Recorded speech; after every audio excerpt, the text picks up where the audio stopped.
الحمد للہ رب العالمین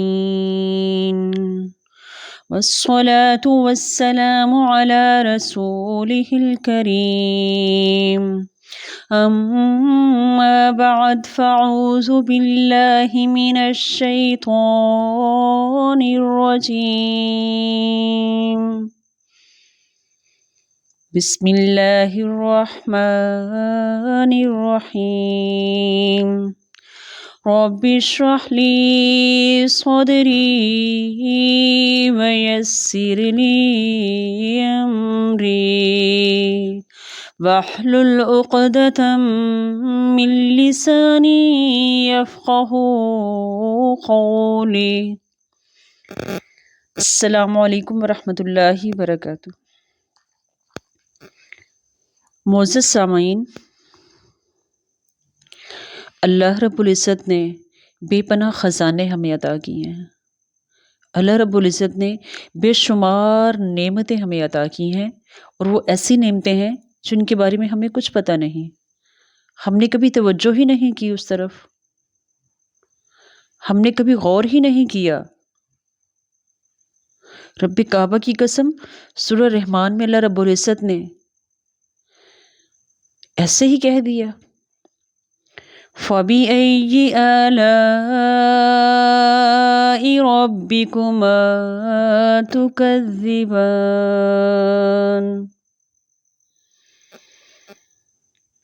فَبِأَيِّ آلَاءِ رَبِّكُمَا تُكَذِّبَانِ۔ سامعین، دنیا کی بے جا مصروفیات، دنیا کی بے جا محبت، بے جا خواہشات اور بے جا رسوم و رواج نے ہمیں اپنے رب سے، اور جو نعمتیں ہمارے رب نے بن مانگے ہمیں عطا کی، ان سے دور کر دیا ہے، اور ہم اپنے ہی رب کے گلے کرتے ہیں، اپنے ہی رب کا شکوہ کرتے ہیں۔ کبھی غور ہی نہیں کیا کہ ہمارے رب نے ہمیں کیا کچھ عطا کیا۔ ہمارے اعمال اتنے اچھے نہیں ہیں، ہماری عبادات میں خلوص نہیں ہے، ہم نے اللہ رب العزت کا حق ادا نہیں کیا، ہم نے قرآن کا حق ادا نہیں کیا، ہم نے مصطفیٰ صلی اللہ علیہ وآلہ وسلم کا حق ادا نہیں کیا۔ ہم نے تو اپنے رب کی جس طرح قدر کرنی چاہیے تھی، جس طرح اللہ کا حق تھا، ہم نے تو اس طرح اپنے رب کی بھی قدر نہیں کی۔ معزز سامعین، ایک مختصر سا کلمہ ہلکا ہے زبان پہ، میزان میں اس کی اہمیت کیا ہے، آج ہم انشاءاللہ اللہ رب العزت کی توفیق سے دیکھیں گے۔ وہ ایسا کلمہ ہے، اگر انسان اس کو سیکھ لے، اللہ رب العزت پہ کامل بھروسہ کرے، یہ زندگی میں آنے والی چھوٹی چھوٹی پریشانیاں، یہ مسائل، یہ غم جن میں گھر کے ہم مایوسی کی طرف جا چکے ہیں، اور ہم مایوس ہیں، ہم سمجھتے ہیں شاید مجھ سے زیادہ پریشان دنیا میں کوئی نہیں، بیمار ہوتے ہیں تو ہم یہ سمجھتے ہیں مجھ سے زیادہ دکھی اور بیمار کوئی نہیں، ایک ذرا سی آزمائش میں پڑ جائیں تو ہم یہ سمجھتے ہیں ہم سے زیادہ مشکل میں کوئی نہیں۔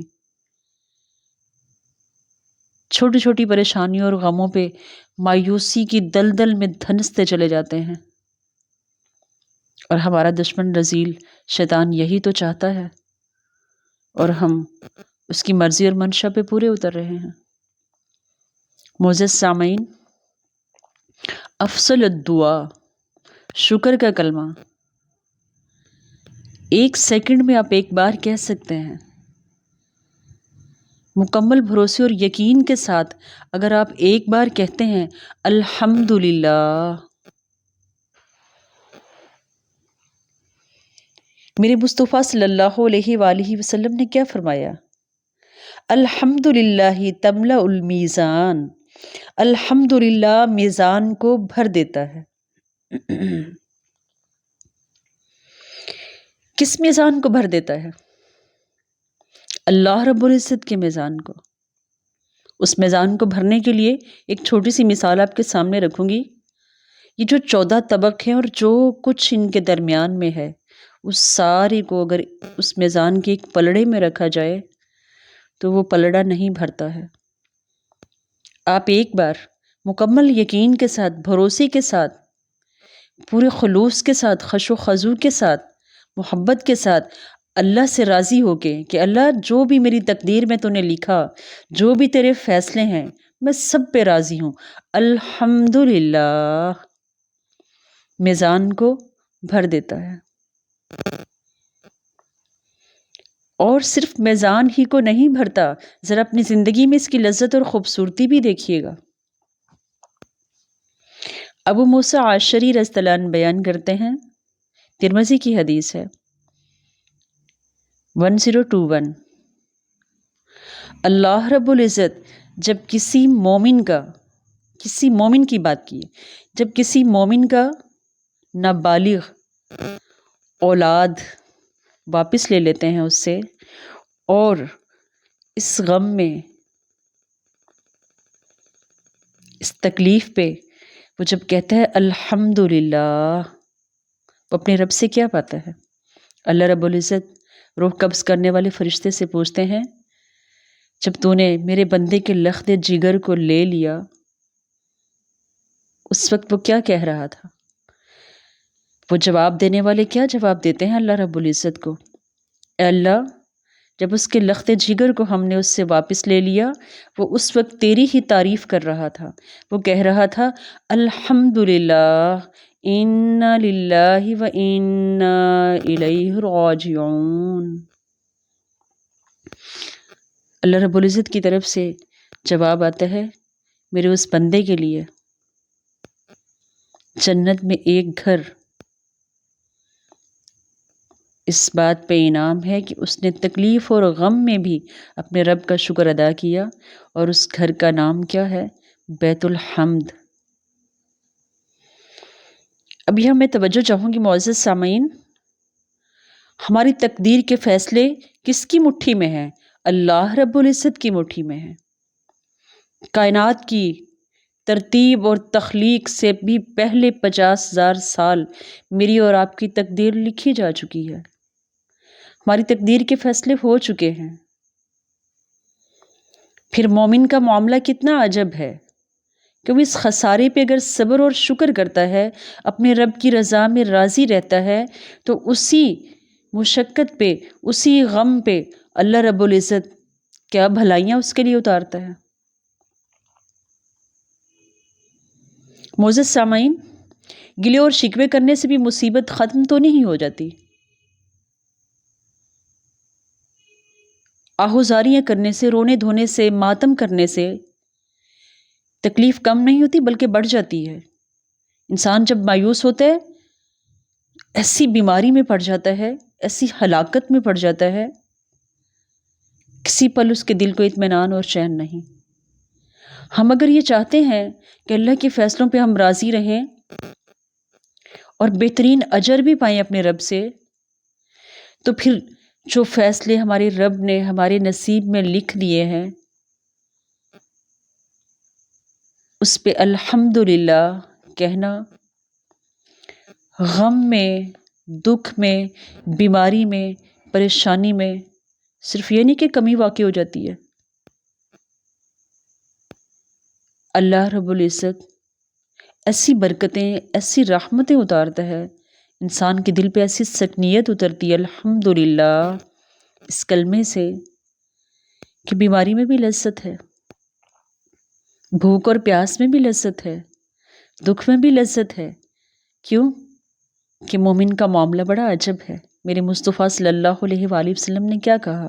جب اس پہ اس کے رب کی طرف سے کوئی آزمائش آتی ہے تو وہ صبر کر کے بہترین اجر پا لیتا ہے، اور جب اس کے رب کی طرف سے کوئی انعام اس پہ اترتا ہے تو وہ شکر کر کے بہترین اجر لے لیتا ہے اپنے رب سے۔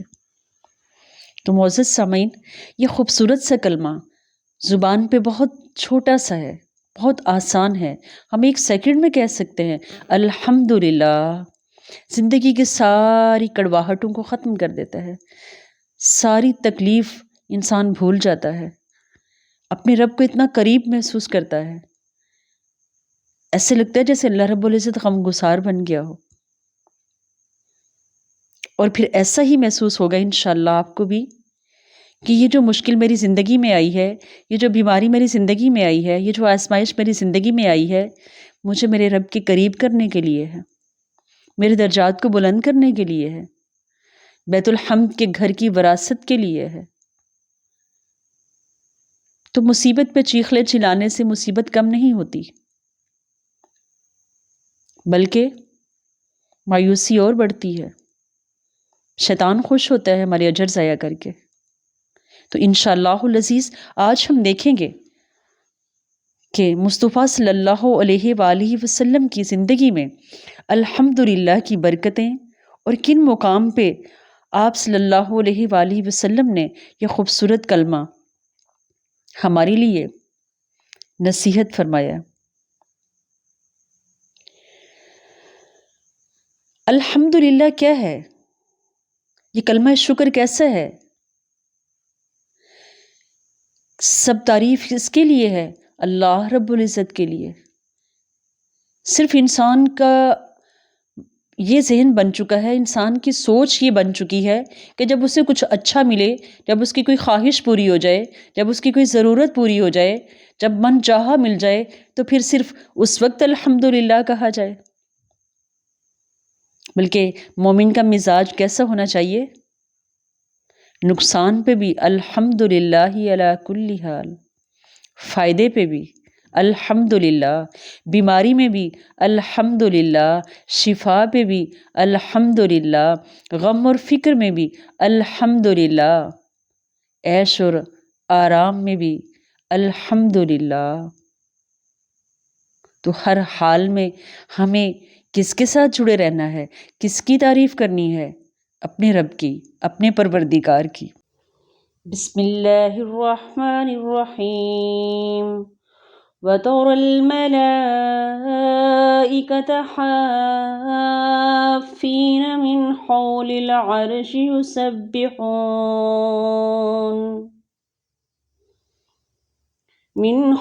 الْعَرْشِ يُسَبِّحُونَ بِحَمْدِ رَبِّهِمْ وَقُضِيَ بَيْنَهُم بِالْحَقِّ وَقِيلَ الْحَمْدُ لِلَّهِ رَبِّ الْعَالَمِينَ۔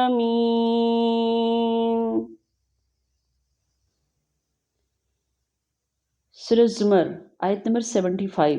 اور تو فرشتوں کو دیکھے گا عرش کے گرد گھیرا ڈالے ہوئے، اپنے رب کی حمد کے ساتھ تسبیح کر رہے ہیں، اور ان کے درمیان حق کے ساتھ فیصلہ کر دیا جائے گا، اور کہا جائے گا کہ سب تعریف اللہ کے لیے ہے جو تمام جہانوں کا رب ہے۔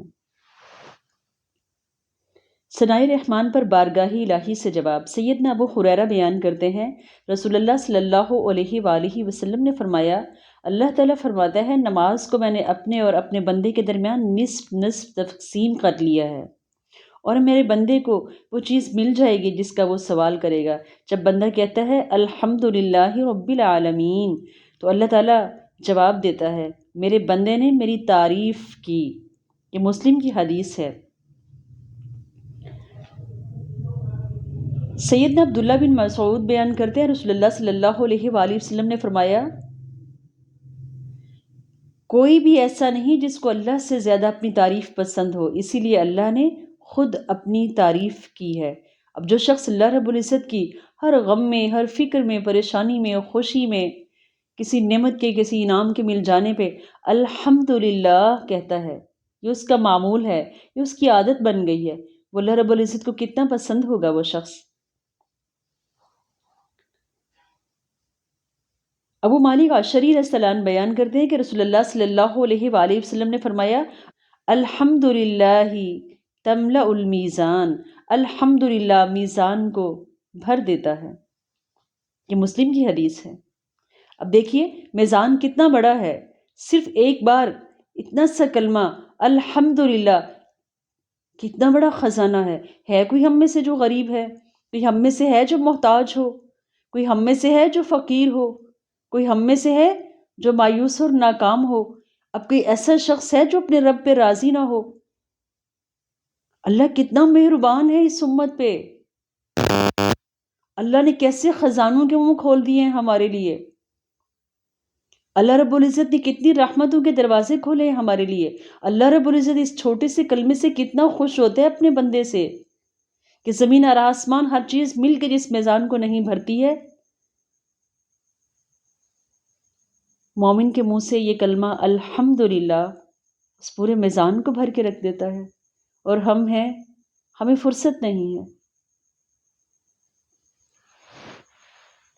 سیدنا انس بیان کرتے ہیں رسول اللہ صلی اللہ علیہ وسلم نماز پڑھا رہے تھے. میں آپ کے سامنے مفہوم رکھوں گی. الحمدللہ مسلم کی حدیث ہے کہ ایک شخص سانس پھولا ہوا تھا، وہ دوڑتا ہوا جلدی سے نماز میں کھڑا ہوا اور الحمدللہ حمدن کثیرا طیبا مبارکا فی، سب تعریف اللہ کے لیے ہے، ایسی تعریف جو بہت زیادہ ہو، پاک ہو اور اس میں برکت دی گئی ہو. نبی صلی اللہ علیہ وآلہ وسلم جب نماز مکمل کروائی تو پوچھا کہ یہ کلمات کس شخص نے کہے؟ اس شخص کی طرف اشارہ کیا گیا کہ یہ انہوں نے کہے. تو آپ صلی اللہ علیہ وآلہ وسلم نے جواب دیا، میں نے 12 فرشتوں کو دیکھا کہ وہ جلدی کر رہے تھے کہ کون ان کلمات کو اوپر لے کر جائے. اتنے پسند ہیں یہ کلمات میرے رب کو.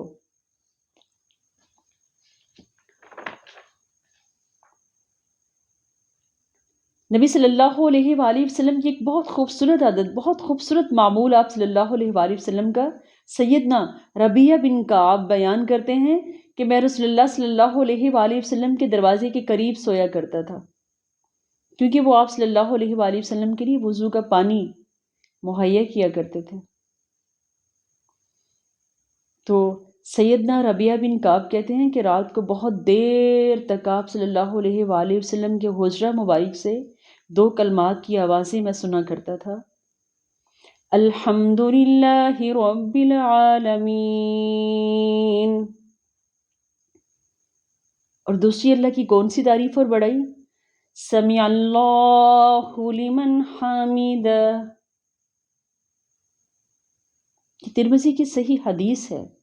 الحمدللہ تو ہے کوئی جو رات کو بے چین ہو، جو نیند کے عارضے میں مبتلا ہو،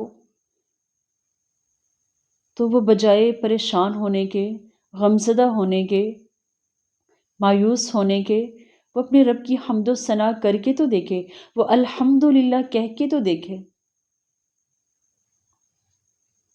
اللہ کے نبی صلی اللہ علیہ وآلہ وسلم کا معمول تھا، آپ نے اپنی زندگی میں خطبے کی ابتدا بھی الحمدللہ سے کی. پھر اس کے بعد احرام باندھ کر بھی سب سے پہلے الحمدللہ کہا آپ نے. سیدنا انس روایت کرتے ہیں جب رسول اللہ صلی اللہ علیہ وآلہ وسلم سوار ہوئے اور سواری آپ کو لے کر مقام بیدہ پر کھڑی ہو گئی تو آپ نے الحمدللہ، سبحان اللہ اور اللہ اکبر کہنا شروع کر دیا. یہ بخاری کی حدیث ہے. اس کے بعد معزز سامعین، ہم جب رات کو سو کر صبح اٹھتے ہیں الحمدللہ، اللہ رب العزت ہمارے گھر کی حفاظت، ہمارے بچوں کی، ہماری جان کی، مال کی، اہل و عیال کی، ہر چیز ویسے ہی ہمیں ملتی ہے. ہم خود اٹھتے ہیں تو تمام اعضاء ہمارے سلامت ہیں. اس پر پھر کیا بنتا ہے؟ مومن کا کیا مزاج ہے، اس کی عادت کیا ہے؟ الحمدللہ الذی احیانا بعدما اماتنا والیہ النشور. سب تعریف اللہ کے لیے ہے جس نے ہمیں مارنے کے بعد زندہ کیا اور اسی کی طرف بروز قیامت ہمیں اٹھ کر جانا ہے. یہ بخاری کی حدیث کے الفاظ ہیں. تو آنکھ کھلنے پر بھی، جب آپ نیند کے بعد آپ کی آنکھ کھلتی ہے تو اس وقت بھی کیا کرنا ہے؟ الحمدللہ کہنا ہے. ایک دن میں انسان کتنی بار میزان کو بھر سکتا ہے؟ جتنی بار چاہے بھر سکتا ہے. تو شام کو کتنا مالدار ہو وہ شخص، اور جو رات بھر یہ کلمات جب بھی اللہ رب العزت توفیق دے وہ کہہ لے تو صبح تک ایسا لگتا ہے کائنات کا سب سے مالدار شخص بن جائے گا وہ. اور سونے کے لیے بستر پر آتے وقت بھی میرے مصطفیٰ صلی اللہ علیہ وآلہ وسلم کے کلمات کیا تھے؟ آپ صلی اللہ علیہ وسلم جب بستر پر آتے تو فرماتے الحمدللہ الذی اطعمنا وسقانا وکفانا وآوانا فکم ممن لا کافی لہ ولا مؤوی. سب تعریف اللہ کے لیے ہے جس نے ہمیں کھلایا، پلایا، ہمارے لیے کافی ہوا اور ہمیں ٹھکانہ دیا۔ کتنے آدمی وہ ہیں کہ جن کا نہ کوئی کفایت کرنے والا ہے اور نہ ان کو کوئی ٹھکانہ دینے والا ہے۔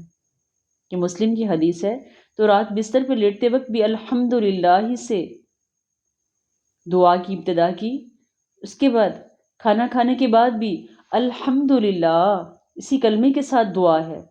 چھینک آنے پر بھی مصطفیٰ صلی اللہ علیہ وآلہ وسلم کی سنت ہے، ہمیں الحمدللہ کہنا چاہیے۔ سیدنا ابو ہریرہ بیان کرتے ہیں رسول اللہ صلی اللہ علیہ وآلہ وسلم نے فرمایا، جب تم میں سے کسی کو چھینک آئے تو وہ الحمدللہ کہے۔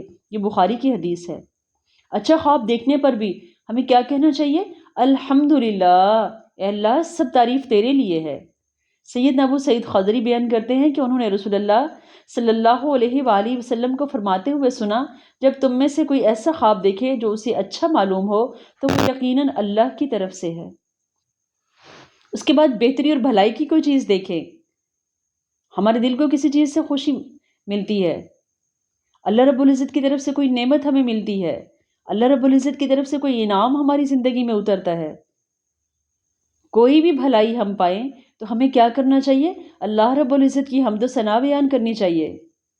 پھر اگر اس سے ہٹ کے کوئی بھی چیز بھلائی اور خیر سے ہٹ کے کچھ بھی ہے، وہ شر ہے، وہ فتنہ ہے، آزمائش ہے، بیماری ہے، کچھ بھی ہے، تو پھر اپنے نفس کو ملامت کرنی چاہیے، اللہ رب العزت کا شکوہ نہیں کرنا، اللہ رب العزت کا گلہ نہیں کرنا۔